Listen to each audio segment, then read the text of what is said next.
Gjatë kësaj jave, eurodeputeti Fredi Bejleri deklaroi që Shqipëria mund të mos e ketë aq të sigurt futjen në Bashkimin Evropian. Nuk e di çfarë zoti Bejleri ka parasysh me këtë deklaratë, por unë vendosa që të zhvilloj një bisedë me të dhe ai është tani prezent në revista MCN. Faleminderit zoti Bejleri, përshëndetje.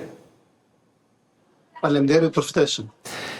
Ju vini shprehur se Shqipëria mund të mos e ketë aq të sigurt çështjen e anëtarësimit në Bashkimin Evropian, nëse mos gaboj. Dhe nëse po, pse jo?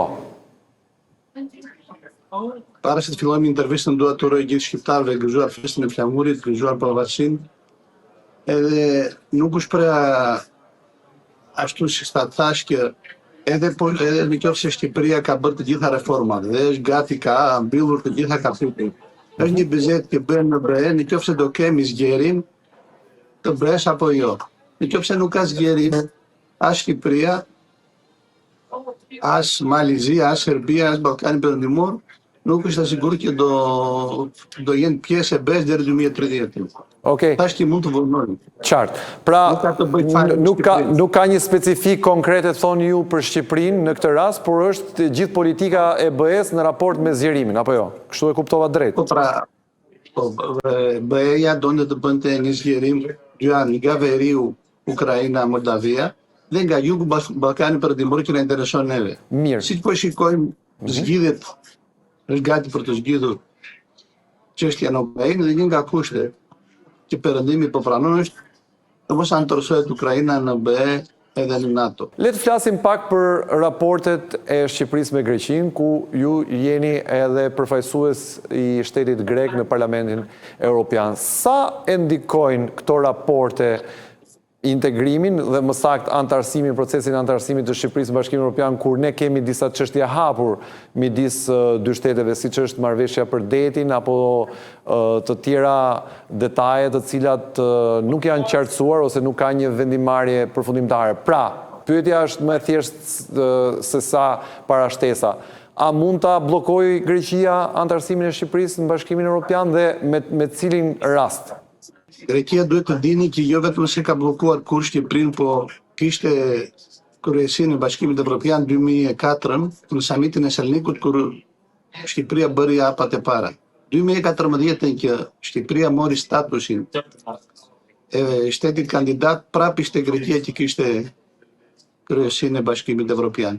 Dhe 2027 që do jetë për mua një vit i rëndësishëm, prapë Greqia do ketë merë kryesinë e Bashkimit Evropian.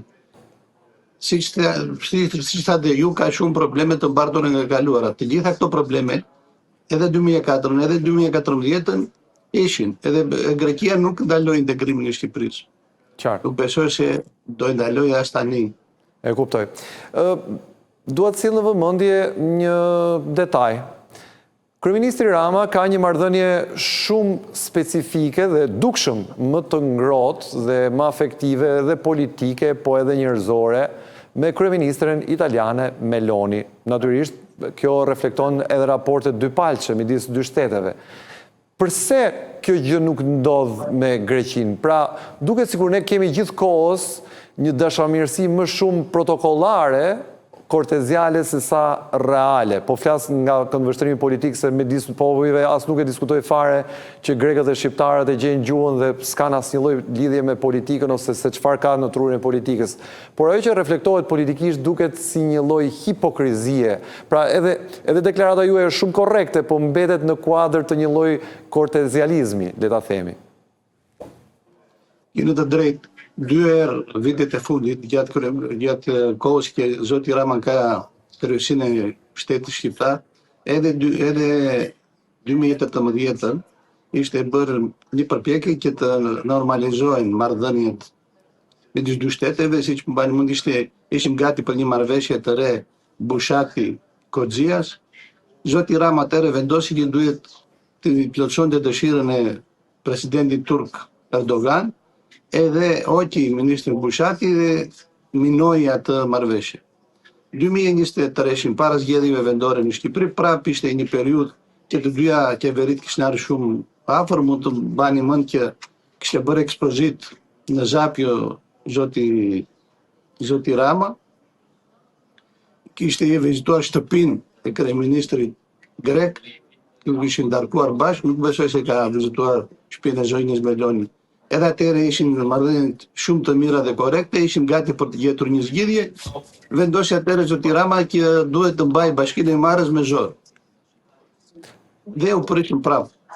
Shpresojmë tani që jemi gati në një ristart të marrëdhënieve dypalshe, të ketë dëshirën që të zgjidhen disa nga problemet e mbartura nga e kaluara. Deri tani, më folët që në të gjitha rastet problemi është zoti Rama. Nuk dua të kundërshtoj asnjërin prej tyre. Por pyetja është kjo. Po pala greke nuk ka asnjë problem? Asnjëherë në raport me Shqipërinë? Gjithmonë ka të drejtë dhe gjithmonë është në rregull? Të dyja palët në tavolinë kanë pretendimet e tyre.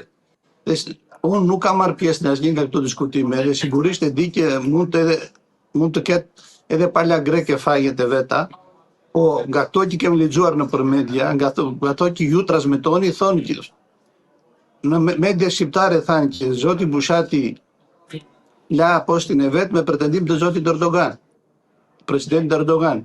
2023-shin s'mund të ketë faj pala greke për prishjen e marrëdhënieve, sepse mënyra se si u shoh zoti Rama, duke arrestuar kandidatin e opozitës, duke arrestuar, duke ndërhyrë në gjithë procesin gjyqësor, nuk mund të ketë marrëdhënie korrekte pa respektuar verdiktin e qytetarëve të Imarës. Okej, tani juve gjithmonë, dhe është në të drejtën tuaj, që ngrini pretendimet e pakënaqësive që keni ndaj qeverisë, ndaj shtetit shqiptar etj.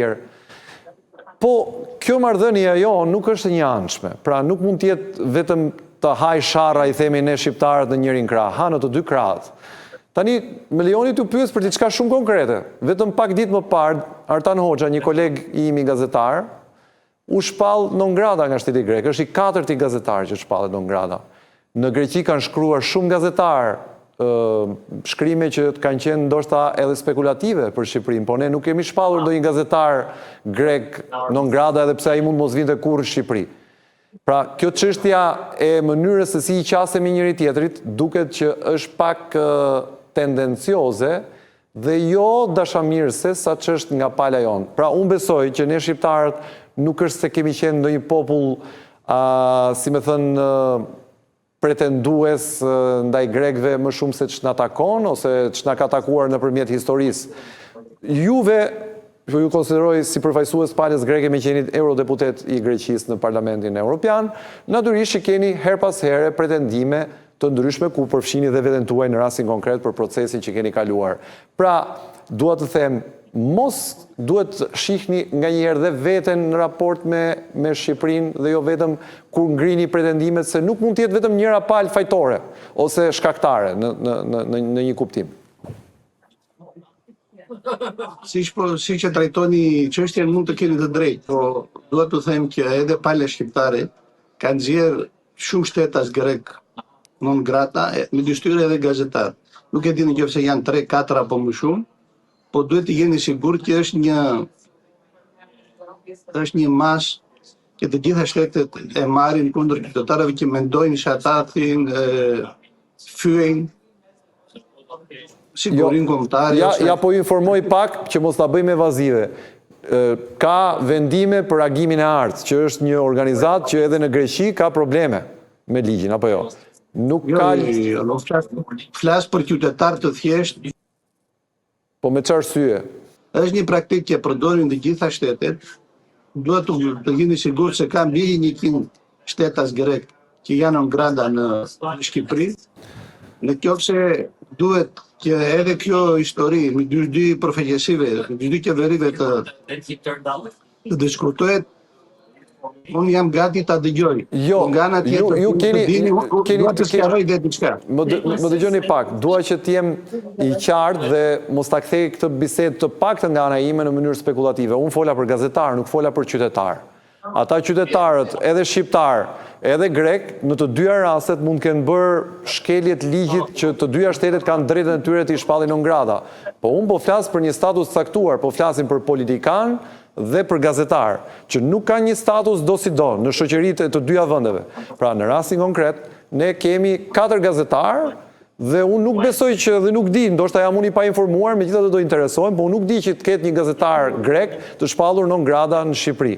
Vetëm nëse ka rast ose lidhje me agimin e artë, po kjo është një gjë që mbetet për ta verifikuar. Unë di 2 të paktën gazetar grek që nuk kanë asnjë lidhje, janë gazetar që kanë punuar te Proto Thema dhe te Mega. Një kanal më televiziv dhe gazetë më të madhe. Është vënë non grata pas një arsye me të njëjtën mënyrë që ishte dhënë dhe zoti Hoxha. Shtetet është një instrument që e përdorin. Okej, një sekond, ndalojmë pak. Ju thoni që ka 2 gazetar grek që janë shpallur non grata me të njëjtën motivacion për zotin Hoxha, apo jo? Pra, duket sikur juve po thoni që me që ata janë shpallur, po shpallim dhe ne. Pra, një ekuivalencë e cila nuk ka dhe logjik, apo jo? Zoti Dërnaja nuk mora me ekuvalencën. Thash, që është një instrument që përdorin që të dyja shtetet. Nuk e di me të drejtë apo të pa drejtë. Unë siç e dini me zotin Hoxha jam përballur në gjykatër shqiptare. Zoti Hoxha 2-3 herë fshihej. Problemet që kam me zotin Hoxha, shpifjet e tij, i jam drejtuar gjykatave shqiptare. Nuk më intereson se çfarë bën shteti grek. Dhe duhet të ndajmë, se më thoni përfaqësues i shtetit grek përfaqësues. Unë jam eurodeputet i zgjedhur në zgjedhjet e fundit. Nuk përfaqësoj qeverinë greke. Qeveria greke ka një vazhdimsi. Qeveria greke ka qeverinë dhe kryeministri. Unë jam pjesë e Partisë Demokracia e Re, jam pjesë e eurodeputetëve qeveritar, sigurisht që me 90% të politikave jam në 90% të politikave të qeverisë greke më përfaqësojnë edhe i mbështes, po nuk jam përfaqësues i shtetit grek. Duhet ta ndajmë se na dëgjojnë njerëz. Po në Parlamentin Evropian ju nuk jeni si përfaqësues i shtetit shqiptar apo jo?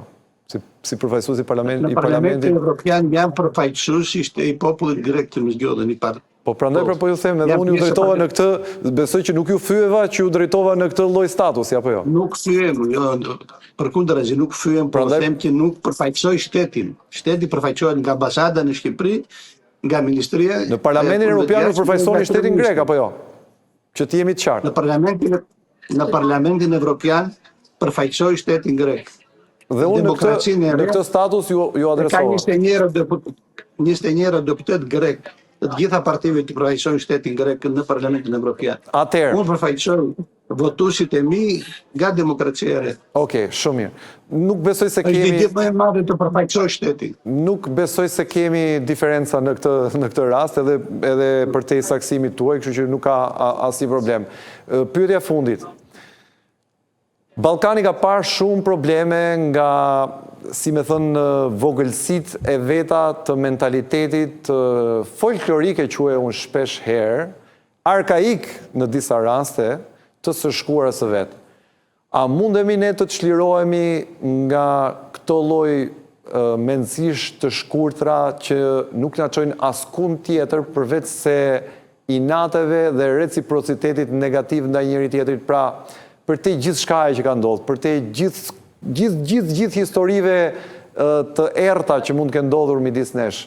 Bota po shkon drejt një epoke tjetër, ne mbetemi ende 100 vjet mbrapa në këto marrëdhëniet tona. Jo ligji i luftës, jo hyre këtu, mpreke aty, fole këtu. Domethënë, nganjëherë vogëlsohemi kaq shumë sa duket sikur historia jonë dhe historia e Greqisë, pra historia e shqiptarëve dhe historia e grekëve nuk është aq e lashtë sa që janë popujt tanë, pra sa që janë ilirët dhe grekët.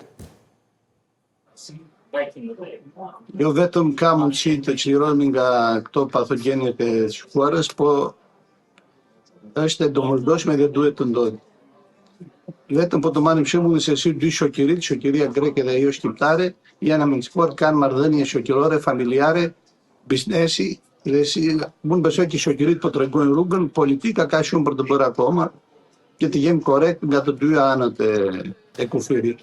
Faleminderit Fredi Beleri, ishte kënaqësi që bisedova me ju dhe faleminderit gjithashtu edhe për urimin për festat kombëtare të Shqipërisë 28 dhe 29 nëntor. 28 nëndorin festojnë, jo 29. Okej.